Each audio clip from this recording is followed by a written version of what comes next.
자, 오늘 수업은 논리적 글쓰기 수업을 해보자.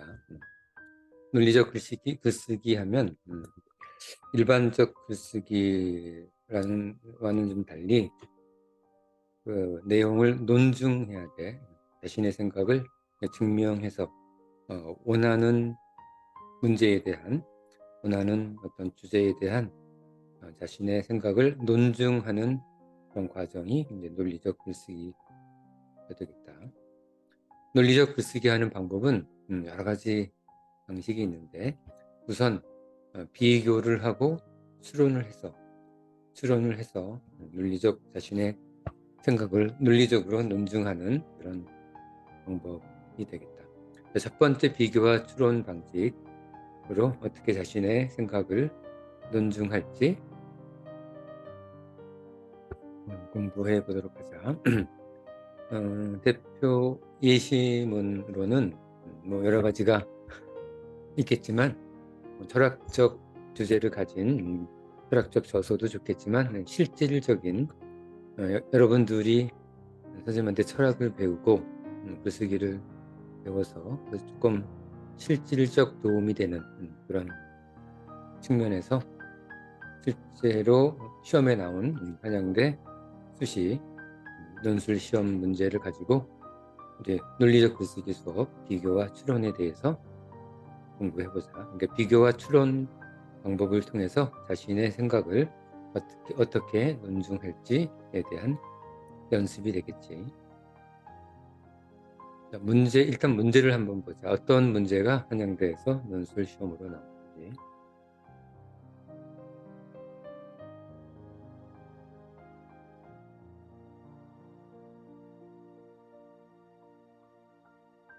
자, 제시문이 가와 나가 있는데, 제시문 가하고 나에 나타난 문화의 형성 원리와 성격. 제시문 가하고 나의 문화의 형성 원리와 성격이 기술된다고 한다. 이미 힌트가 주어졌지? 문제에서 힌트가 주어진 거야. 제시문 가하고 나는 분명히 문화의 형성 원리와 성격이 기술되어 있을 것이다.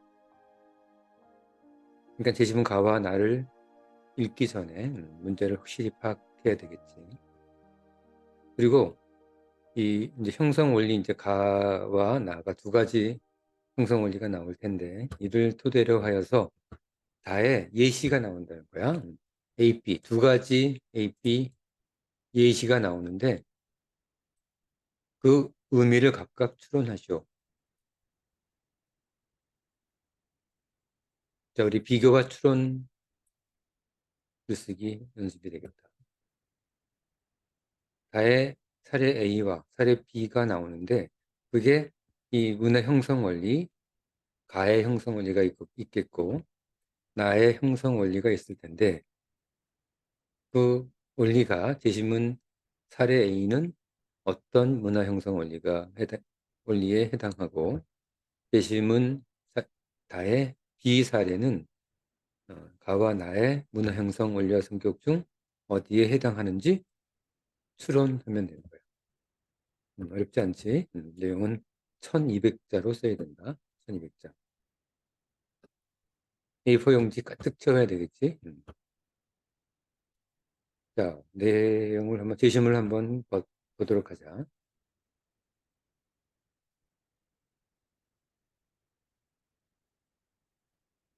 자, 논리적 글쓰기, 비교와 추론, 제시문가. 전통적으로 사람들은 생산수단의 보유 여부나 직업의 이상을 가지고, 생산수단의 보유 여부, 토지가 있다거나 좋은 직업을 가졌다거나 하는 거겠지. 그런 직업의 이상을 가지고 이른바 계급을 구분해 왔다.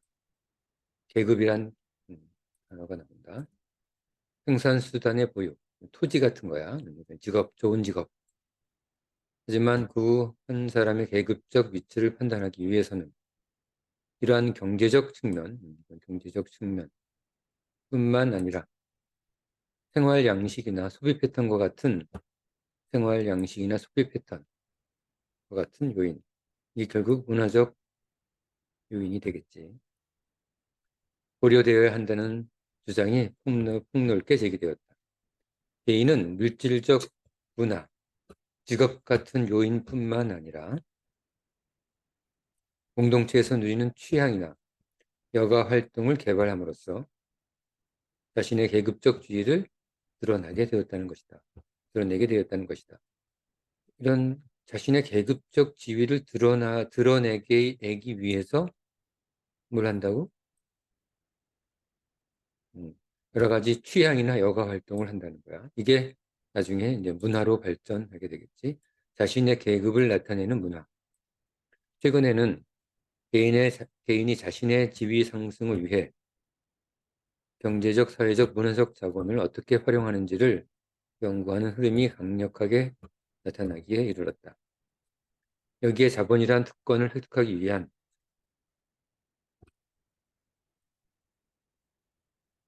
무한 경쟁에 도움이 되는 가시적, 비가시적 지원을 말한다. 여기서 자본이란 경제적 자본은 부와 같은 물질적 자원을 가리키고 자본이 두 가지가 있지. 하나는 경제적 자본, 또 하나는 사회적 자본이 되겠다.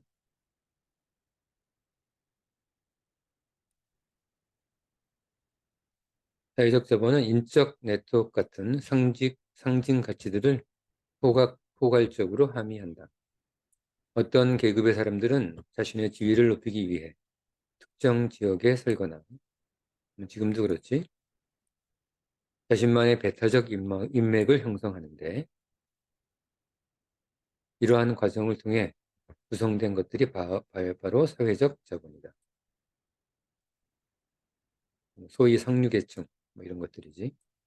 그런 것은 없지만 또한 사회적 자본 외에 지식이나 취향, 스타일 같은 것들도 지위 상승의 유용한 자원이 된다는 견해가 대두하기도 하였다. 예컨대 일부 엘리트층은 발레나 클래식 음악에 대한 취향을 지속적으로 개발함으로써 자신들만의 동질성을 만들고 발레와 클래식을 모르는 집단으로부터 스스로를 구별 지으려는 욕망을 가지게 되었다. 계급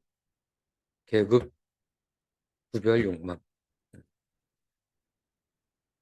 모르는 다른 집단으로부터 스스로를 구별 지으려는 욕망.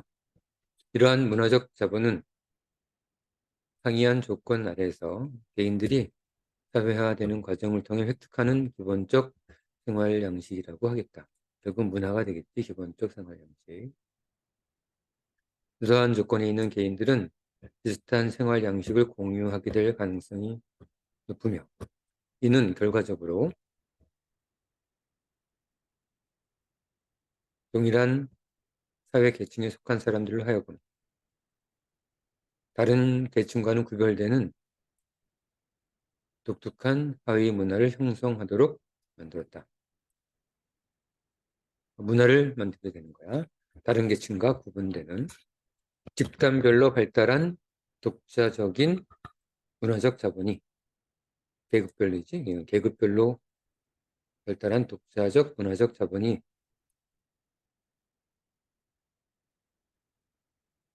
경제 중심 논의의 대상이었던 계급 문제에 새로운 개념을 부여하게 된 것이다. 자, 여기서 첫 번째 제시문 가에서는 문제를 다시 한번 봐보자. 문제가 비교가 추론해서 문화의 형성 원리와 성격, 제시문 가가 문화가 형성되는 형성 원리와 성격이 제시문 가에 기술되어 있지. 자신의 집단, 자신의 계급을 유지하기 위한 수단으로서의 문화 형성이 되겠다. 제시문 가에서는. 자, 그러면 제시문 나에서는 또 어떤 문화 형성 원리와 성격이 있는지 공부해보자.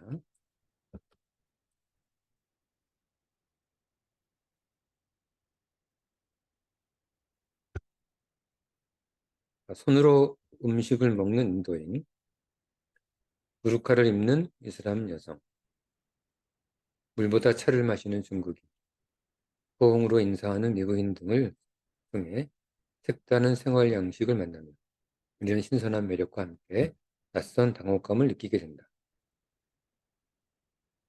경험적 차이에서 비롯되는 막연한 두려움과 그 거부감이 수반되기 때문이다. 하지만 그러한 혼란에서 벗어나려고 경험적 동일성에 포섭되지 않는 차이를 거부하거나 폄하하는 것은 무지에 의한 폭력과 다를 바 없다. 다른 문화들을 폄하해서는 안 되겠지. 차이를 거부하면 안 되겠지. 자, 차이를 이해한다는 것은 새로운 지식을 쌓아가는 일인 동시에 자신의 경험 내부로 포괄되지 못하는 이질적인 문화적 충격에 대한 인정과 관용의 자세를 기르는 것이기 때문이다. 그치? 여기까지는 뭐 일반적 내용이 되겠다. 그래서 우리는 문화적 경험들이 사회적, 역사적 맥락 속에서 배태되는 것이며, 이 배태는 좀 어려운 단어이긴 한데, 잉태랑 같은 뜻이야. 아이를 배다. 그런 뜻이, 잉태, 배태 같은 뜻이다. 그래서 우리는 문화적 경험들이 사회적, 역사적 맥락 속에서 배태되는 것이며, 잉태되는 것이며, 전체적인 인간 구성 요소들과의 상호 연관성 속에서 파악되어야 한다고 말할 수 있다. 그래서 우리 경험하는 그 문화적 경험들은 단순히 어떤 사실뿐만이 아니라 여러 가지 전체적인 인간 구성 요소들과의 상호 연관성을 파악해야지 이 문화적 경험들이 이해된다는 거야. 우리는 문화적 현상이 발생하는 원인을 1차적으로 여기 이제 답이 나오고 있다, 슬슬. 자, 문화적 현상이 발생하는 원인이 1차적으로 어디에 있다고? 인간의 생리적 욕구나 비용의 최적화 원리. 인간의 생리적 욕구나 비용의 최적화 원리 중에서 찾을 수 있지만 또 다른 한편으로는 주어진 환경 아래에서 효율적인 생존 전략을 찾는 과정에서 찾을 수도 있다. 자, 세 가지가 나왔다. 두 가지라고 볼 수도 있겠지. 두 가지. 하나는 생리적 욕구나 비용의 최적화 원리. 두 번째가. 그 두 번째가 효율적인 생존 전략. 여기서 우리의 문화적 현상이 발생한다는 거야. 문화적 현상의 발생이. 두 번째도 답이 나오고 있다. 이때 한 공동체의 가치나 신념 체계는 환경적 요소에 영향을 받는다. 가령 힌두인의 암소 숭배와 이슬람의 돼지 혐오를 생각해보자. 표면상으로 매우 다른 이 두 현상은 주어진 자연 환경에 적응하기 위한 최선의 전략이라는 동일한 이유로 발달한 공동체 문화이다. 주어진 자연 환경에 적응하기 위한 최선의 전략. 이 문화의 그런 돼지 혐오 또는 소숭배 현상이 되겠지. 이게 이유라는 거지. 주어진 환경에 적응하기 위한 최선의 전략. 고온다습한 인도에서 소는 키우기 쉽고 유용한 가축이다. 소는 초식 동물로서 먹이를 조달하기 쉬우며 무엇보다도 벼농사를 주업으로 하는 이 지역에서 훌륭한 노동력을 제공한다. 옛날에는 기계가 없었기 때문에 여러 해 키운 후에 육으로 소비하는 것보다는 가축으로 계속 키우는 것이 장기적으로 국가적으로 이제 훨씬 이득이 된다. 그래서 잡아먹지 못하게 했던 거지. 따라서 인도 경제에서는 소를 식량으로 소비하는 것을 금기시할 필요가 있었고 그것이 암소 숭배로 이어졌다고 할 수 있다. 반대로 이슬람에서 돼지 혐오가 나타나게 된 과정도 유사하다. 이슬람교가 발달한 서남아시아 지역은 고온 건조한 사막 기후로 돼지의 생리와 전혀 맞지 않다. 돼지는 잡식성으로 건조한 이유에서 부족한 식량을 넣고 인간과 경쟁하게 될 가능성이 클 뿐만 아니라 노동력을 제공하지도 않는다. 따라서 돼지고기는 서남아시아에서 매우 비효율적인 식량이며 돼지고기에 대한 선호가 생기지 않게 하기 위한 전략으로 돼지 혐오라는 관습이 생겨났다고 할 수 있다. 아예 소비 자체를 억제시키는 거겠다. 자, 여기까지가 재심가와 나에 나타난 문제를 다시 보자. 가와 나에 나타난 문화 형성의 원리와 성격이다. 첫 번째는 계급과 관련된 거고, 계급, 자신의 동질적 계급, 동질적 집단을 유지하기 위한, 특권화하기 위한 방법으로. 두 번째는 생존 전략, 이런 것들이 유추되고 있다. 자, 그러면 이 가와 나를 잘 활용해서 이 다의 사례가 두 가지가 나오는데 A, B, 그 의미를 추론해 보는 거야. A는 어떤 문화에서 나왔고 B는 어떤 문화에서 유래되었는지를 추론하면 되는 거야. 한번 어떤 예들이 있는지 한번 보자. 대신문사, 대심다. 첫 번째 예다. 첫 번째 예. 통속적인 대중문화는 사람들이 무가치한 것으로 평가하기도 하지만 실상 여러 가지 장점을 가지고 있다. 지금 첫 번째 제시문 A의 예는 통속적 대중문화에 대해서 얘기하고 있다. 통속적 대중문화가 어떻게 해석될 수 있는지 추론하는 거야. 그 안에는 다양한 즐거움의 요소들이 담겨 있는데 내용이 비록 정교하거나 심오한 것은 아닐지라도 통속적 대중문화이기 때문에 자연스럽고 가식이 없다는 뜻에서 본다면 오히려 훌륭한 문화라고 할 수 있다. 자연스럽고 가식 없는 진정한 사람들의 문화지. 별 가치 없어 보이는 것을 대단한 것이나 되는 양 다루는 드라마의 이야기거리도 그 나름대로 오랜 역사성과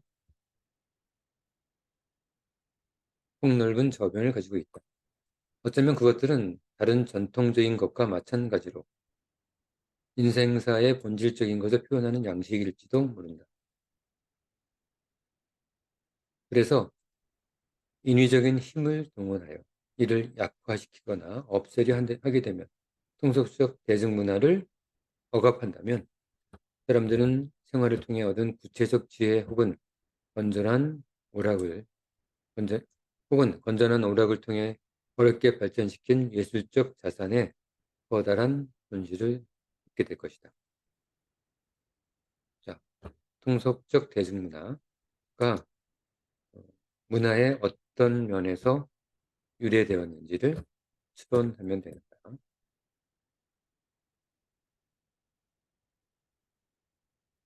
자, 두 번째 예를 보자.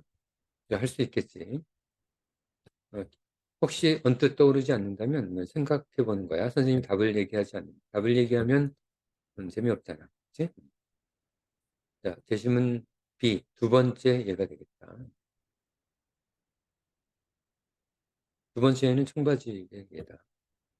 미국 서부에서 이른바 골드러시가 한창이던 시대, 한 독일 출신 청년이 광부들의 작업복에 쉽게 찢어지는 것을 보고 이를 보완하기 위해서 텐트용으로 생산된 두꺼운 천으로 바지를 만들기 시작했다. 광산의 거친 노동 환경이 그러한 발상을 가능하게 한 것이었다. 얼마 지나지 않아 이 바지는 광부들 사이에서 폭발적 인기를 끌었다. 오래도록 해지지 않는 숙성을 목표로 했던 청년의 아이디어가 크게 성공하는 순간이었다. 리바이스가 있겠지, 리바이스. 그 후 수요가 엄청나게 늘어나 이 청년의 이름을 따서 바지 상표를 만들게 되었는데 이때부터 청바지 문화의 역사가 시작되었다. 그런데 이 바지는 원래 목표였던 내구성과 실용성뿐만 아니라,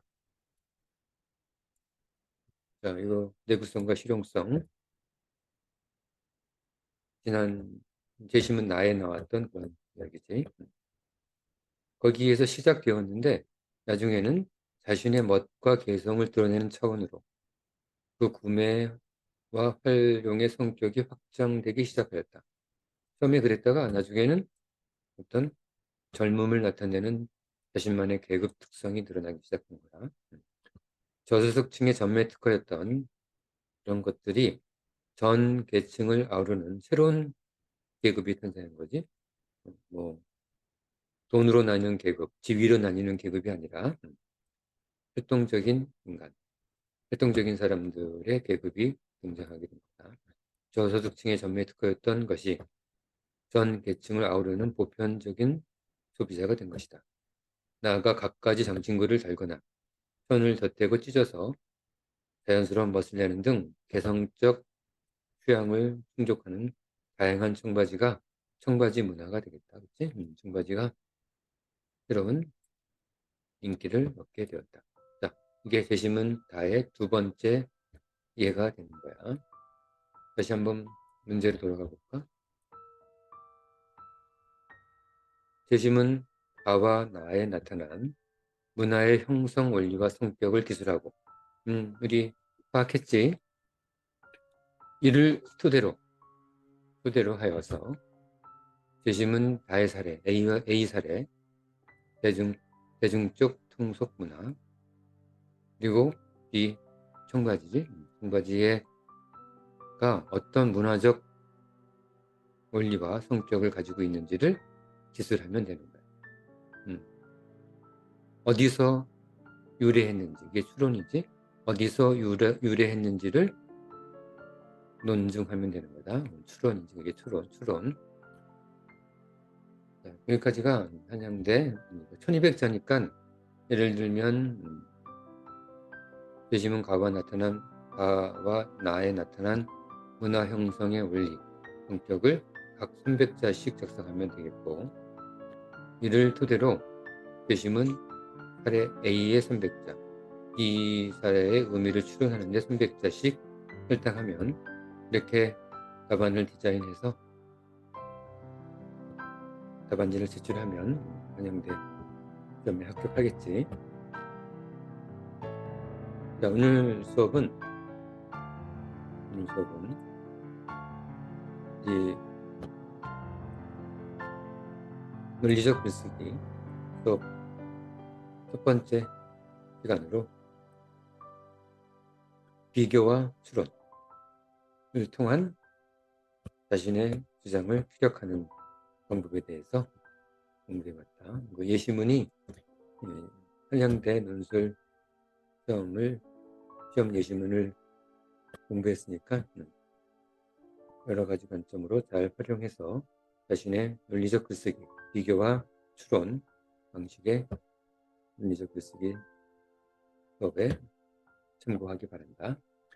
자, 다음 시간에는 또 다른 논리적 글쓰기 방법, 다른 논리적 글쓰기 방법을 통해서 또 글쓰기에 대한 깊이를 한번 더 심화시켜 보기로 하자.